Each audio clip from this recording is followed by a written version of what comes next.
Hi, everybody.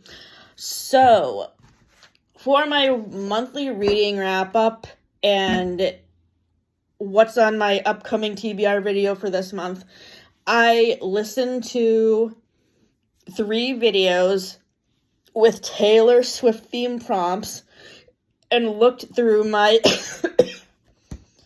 my completed TBR list for the past couple of months and my upcoming TBR to kind of mesh together a cumulative TBR for the month of May for my Swiftie Coded TBR. The videos that the videos I got my prompts from are on Rachel Catherine's channel, and they go with Speak Now.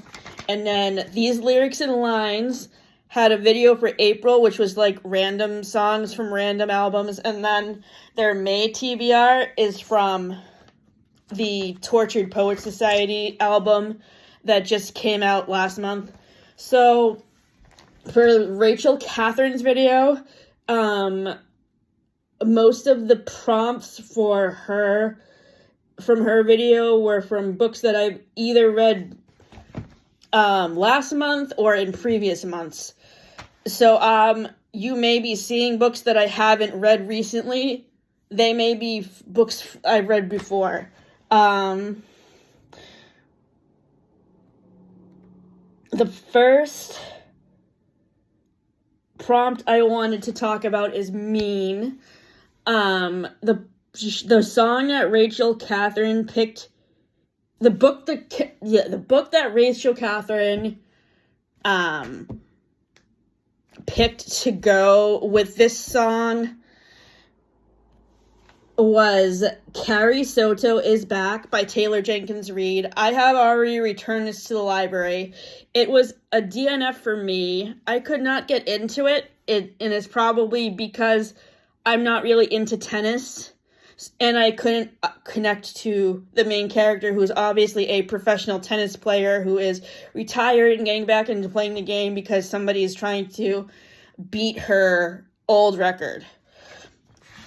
The next book I wanted to talk about is Better Than Revenge, which is a book that I read in March called Tiny Pretty Things, which is set at a prestigious ballet school in New York City about ballerinas who are competing for the lead part in a show at their ballet school. So I thought the main character who was trying to steal the spotlight away from the lead dancer in this book was really cruel, and she should have really been kicked out of the school for bullying, but she was not kicked out, and that really made me upset. The next prompt was back to December, and for this prompt, Rachel Catherine picked Happy Place by Emily Henry. I reviewed this book already, so if you want to go watch the video where I talk about this book, I can put it in the description along with the reference videos for these prompts. The next book I wanted to talk about is A Court of Mist and Fury, the second book in the ACOTAR series. I loved A Court of Thorns and Roses, mostly because it's a retelling of Beauty and the Beast. I could not get into A Court of Mist and Fury, unfortunately, because I thought there was too much sex in it, and I just couldn't deal with it, so I had to DNF it. The next prompt is Enchanted, and that book is a book I returned to the library already because I read it at the middle part of April, and it was called Practice Makes Perfect by Sarah Adams. This book is the second book in the series with When in Rome, which I'll be reading at the library tomorrow, and it focuses on Will, who is the bodyguard of the pop star in the first book, and Annie, who is the sister of the guy who owns the pie shop in When in Rome, and their relationship build-up is really sweet. I loved it. I thought Annie and Will were an adorable couple. The next book from Rachel Catherine's video that I wanted to talk about is Last Kiss, If He Had Been With Me by Laura Nolan. This book can also probably go with the prompt in the TBR video for these lyrics and lines where they talk about an overhyped book. The overhyped book that they mentioned in their video is the cheat sheet, which I just got out of the library today. I just started this book this afternoon, and I am on chapter 12 at the moment, page 110. The book that Rachel Catherine chose for this prompt, as I said, was If He Had Been With Me by Last Kiss was the prompt that she chose it for, that Rachel Catherine chose it for, but I would also put this one with an overhyped book from these lyrics and lines video prompt list. The reason why I think If He Had Been With Me is overhyped is that I thought it was depressing, first of all, because there is a spoiler at the very beginning of the story that the main guy character kills himself. So that kind of put me off and almost didn't make me want to continue reading the book, but I continued anyway, and I had to DNF after 180 pages because the main girl character, Autumn, is very insufferable, and I could not stand her. I understand that YA books are supposed to be meant for teenagers, but this character reminded me of an annoying high school girl that I would have known. Like, I'm not saying this is a person I actually knew, but it's an example of that kind of trope of, like, somebody in high school that you may have known or not known that is pretentious and annoying. That is what this girl Autumn is like. So yes, I DNF'd If He Had Been With Me, unfortunately. The next book is a book that I read back in January by Abby Jimenez, the same author as yours truly, which I'll talk about in a little bit. And that book is called The Happy Ever After Playlist, which is a story about a girl named Sloane who befriends a musician named Justin after she takes in his dog while he's on tour. And I really liked the relationship build up between Sloane and Justin and was really rooting for them to get together. I'm not going to spoil how it ends if you want to read it. The next prompt that Rachel Catherine chose is When Emma Falls in Love, and that prompt focuses on sisters. So Rachel Catherine chose 2 books for this prompt. The first one is Malibu Rising by Taylor Jenkins Reid, and she mentions Nina's relationship with her little sister Kit in this book, and she also references Nora's relationship with her sister in Book Lovers by Emily Henry, which is another book that I read last year. I am going to be rereading this book and probably starting it tomorrow. The final prompt from Rachel Catherine's video was Foolish, and let me sing the praises of this book. So this was one of the first books by Abby Jimenez that I read. I read it like right after Christmas, and the thing that I really love about this book is the representation for anxiety, because as I have mentioned before, when I have talked about my disabilities, one of my disabilities is anxiety, and the main male character in this book has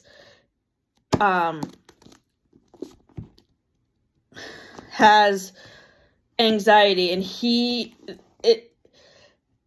I think it's really good how Abby Jimenez represented his character and how he copes with his anxiety, and also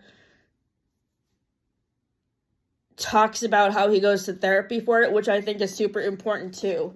So those are all the books that Rachel Catherine talked about in her video. Now we're going to move on to these lyrics and lines. So this is a new booktuber channel that I discovered earlier this week or last week, and it is a mother-daughter book reviewing team from Washington State. So,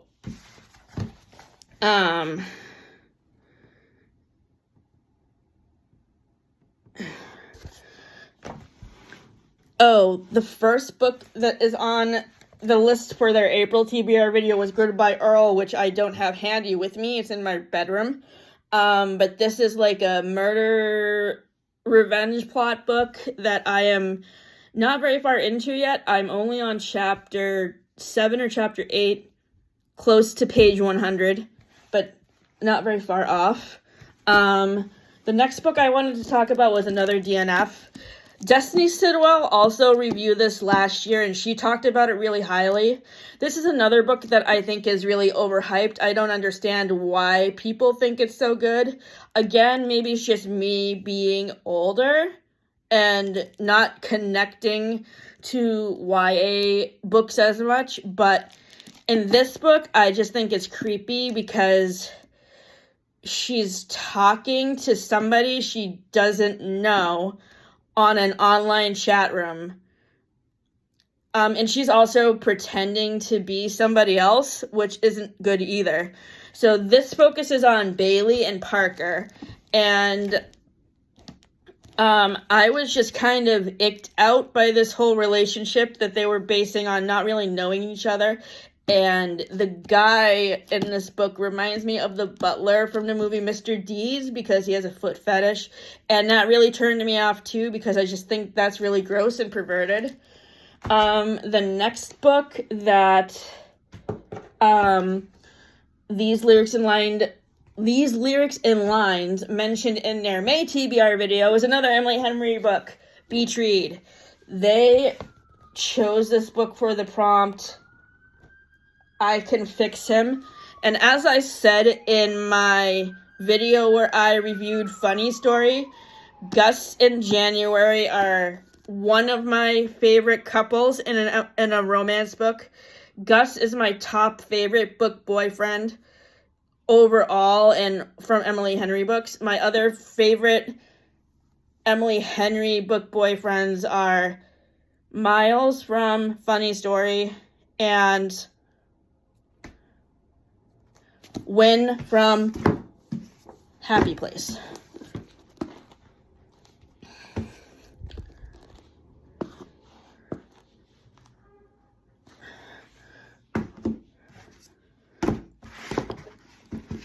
So the next book that the next prompt that these lyrics in lines chose for their April TBR was the Forgotten Dynasty, and they recommended this book, which I just finished this morning. It's called My Lady Jane by Cynthia Hand, Brody Ashton, and Jody Meadows. And this is a book that is a historical modernization retelling of Lady Jane Grey and how she gets married at a young age. And I just really liked the banter between the characters in this book. I thought it was really enjoyable and well written, and the relationship buildup was really great. So I gave this book 4 stars on Goodreads. I talked about this book already. So the next book that the next prompt that these lyrics in lines talked about was The Black Dog, which is the song from the new Taylor Swift album, the Tortured Poet Society. And for this prompt, I'm reading To Woo or To Wed, which is the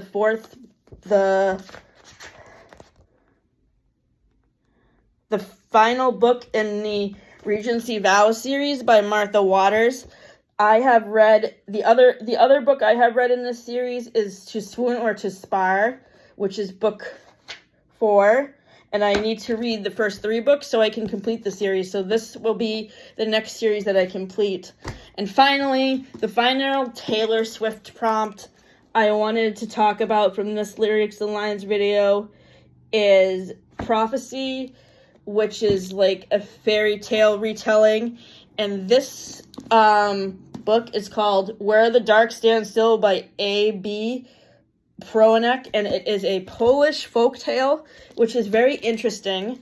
The other foreign folktale I have read was The Cult of the Fox, which is based out of Chinese folklore. I read that back in January for Chinese New Year.